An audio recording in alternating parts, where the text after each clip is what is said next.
Alors là, on va assister à quelque chose d'extraordinaire après le Talcart.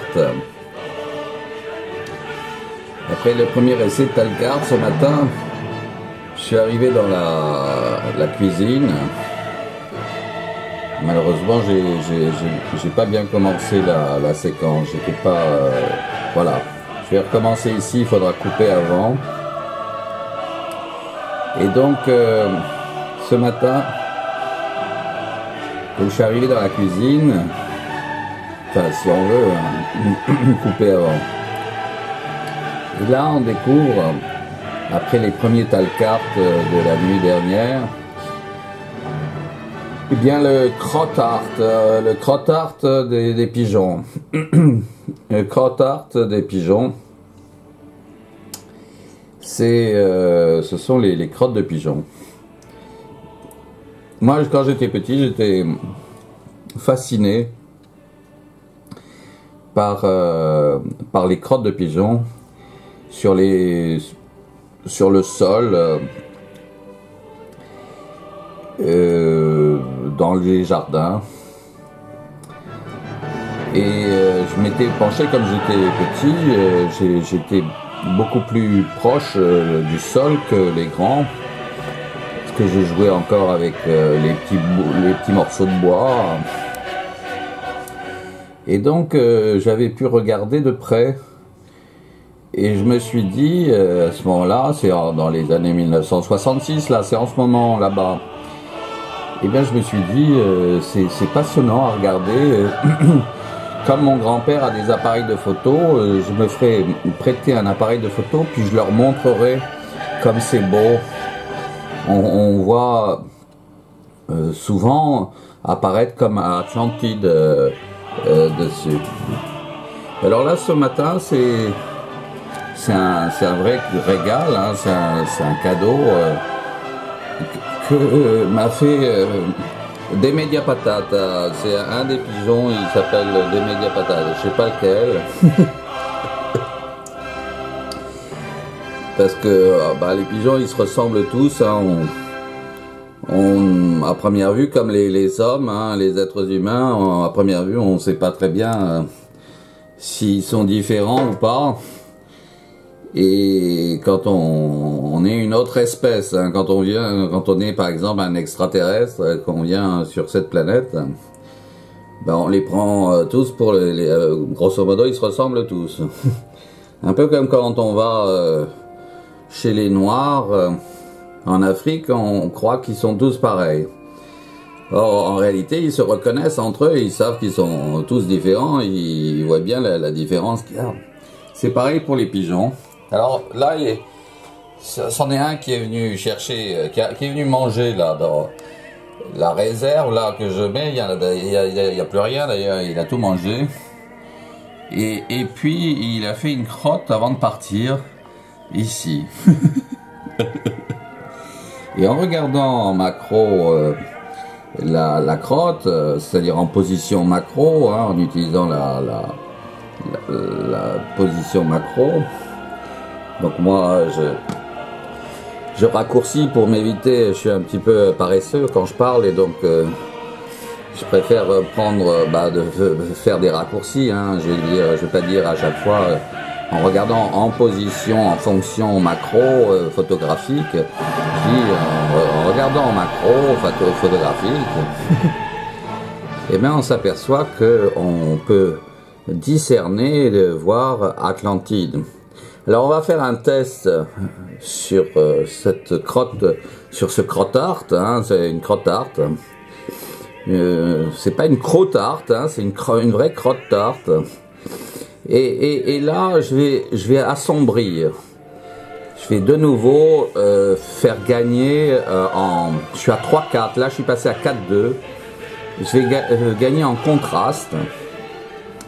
Et donc il faudra éclairer l'écran d'autant pour pouvoir voir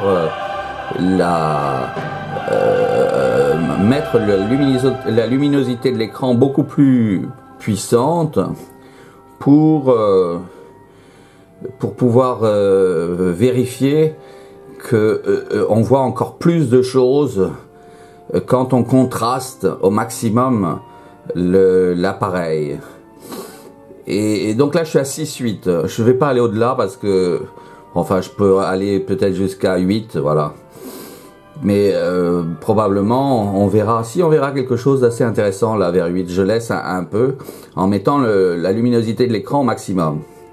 Voilà, mais je vais revenir, on verra grosso modo en fait ce qu'on voit là, comme ça, hein, à 4-8, vers 4 là, voilà, ça on verra en mettant au maximum, voilà, on verra, mais avec un contraste beaucoup plus important que là. Par conséquent, avec des détails en plus. Et c'était tout mon travail, parce que là, quand je suis à 2.8, on est vers le surex, même si à première vue on voit beaucoup de choses, on en voit beaucoup moins qu'en réalité si c'était beaucoup plus contrasté.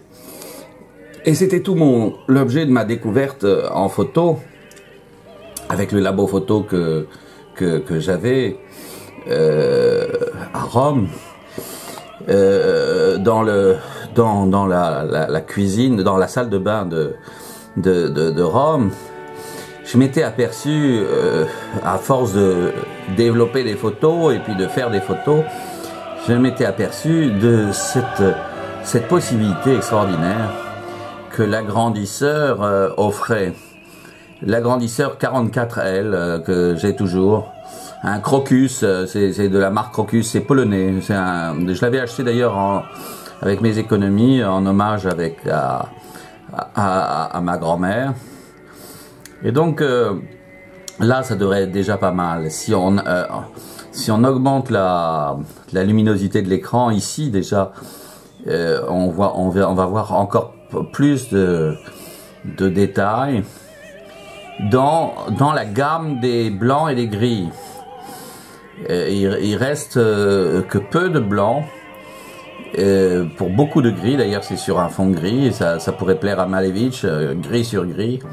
Mais en augmentant la luminosité de l'écran, là je suis à 6.8, eh bien je dois avoir l'équivalent de cette chose-là vers 3-4 ici,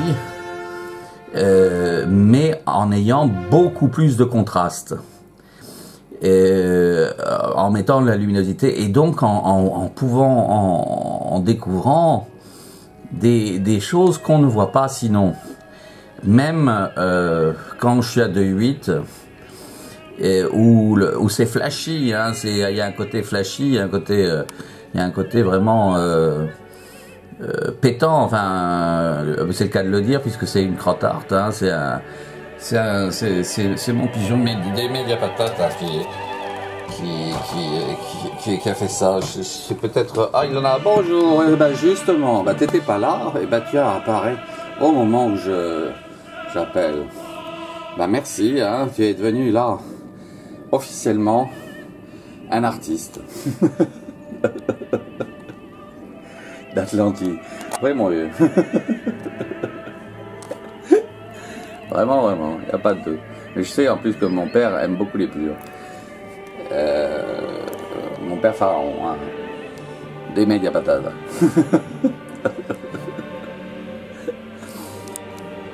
Alors voilà, donc c'est peut-être toi, hein, qui m'a fait une crotte là. T'en as fait une autre là elle est vraiment dégueulasse, hein, il va falloir la retirer. Mais celle-ci, moi je la trouve plutôt réussie, parce que là je suis à F8, donc je vois rien du tout sur l'écran. Cependant que si j'ouvre l'écran, je vais revoir ta marque là. Et c'est plutôt réussi, hein, franchement. Chapeau. Hein. Évidemment, il faut les parties sombres, là, les parties obscures sont pas très jolies, mais les parties claires, là... Alors, qu'est-ce que c'est que cette chose-là qui ressemble un peu à de la chaux, hein? C'est étonnant. C'est vraiment étonnant à observer, à admirer, surtout que ça fait c'est esthétiquement joli. Alors, j'ai décidé, dans le cadre de mes recherches plastiques, d'archiver les crottes de pigeons. Crotte art. Oui, bon vieux. Alors, on va archiver les crottes de, pas seulement les crottes de chiens, puisque j'ai déjà commencé par les crottes de chiens, c'est ça qui m'a rendu insensible, mais aussi les crottes des pigeons. Si ça donc, va l'annoncer à tes copains, et donc vous devriez gagner des points pour chacune des crottards archivées par tous les caméramans amateurs. Et donc vous devriez pouvoir vous réincarner plus facilement peut-être en canard, hein, parce que la réincarnation après, c'est canard, ouais, c'est poussin canard, ouais. Ou bien poule. Hein, alors ça c'est pas mal de tout. Parce que ça c'est un ancien chat, hein, peut-être. Hein. La fois précédente. Alors ça, c'est Demetrio Patate. Est-ce que c'est toi, Demetrio Patate? On va dire que c'est toi qui as fait ça. Hein. C'est peut-être un de tes copains. Je sais pas, en tout cas, c'est celui qui a volé le pain là. Ouais. Tu as volé le pain, tu n'avais pas le droit. Si, tu avais le droit. Moi, je crois que tu avais le droit. Simplement, le problème, c'est qu'il y a des microbes et tout ça. Et alors, on dit que tu n'as pas le droit.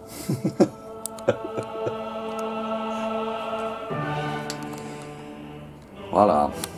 Mais comme il y a le danger des microbes et puis que ça salit, hein, après il faut nettoyer parce que là, celles-ci, elles sont pas jolies. Hein.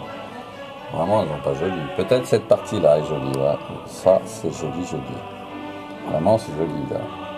Alors la partie qui est pas jolie, on peut la transformer avec Photoshop. On peut la transformer en partie jolie, de noir ou sombre qu'elle est. On peut la transformer en quelque chose aussi joli que ça. Alors on a une sorte de danse de la mort là, ici, une sorte de squelette. C'est vraiment très joli. Et ça m'avait vraiment rendu très passionné par les oiseaux. Leur crotte, la crotte qu'ils font. Leur crotte est vraiment très jolie. Voilà. Par conséquent, ceux qui mangent des poules, ils sont hors les lois et ils sont tellement hors les lois qu'ils obtiennent, eux, ensuite, à force d'avoir mangé des poulets, des réincarnations de chats ou de chiens, enfin quand ils se sont encore bien comportés. Hein. Et sinon, de pire que ça, hein, crocodile, ou bien encore moins que ça.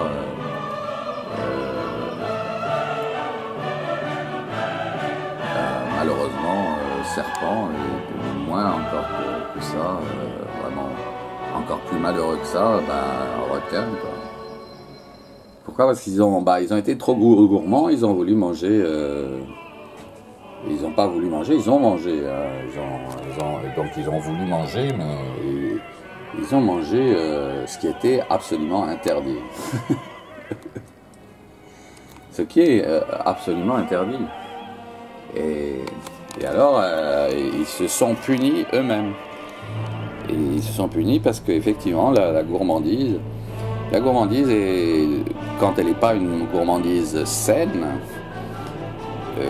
comme la gourmandise des végétariens, elle est une gourmandise saine parce qu'elle permet à tout le monde de manger et il ne manquera jamais rien dans le champ végétal, puisque ça obéit aussi à la loi de la quantité, donc ça revient aussi moins cher,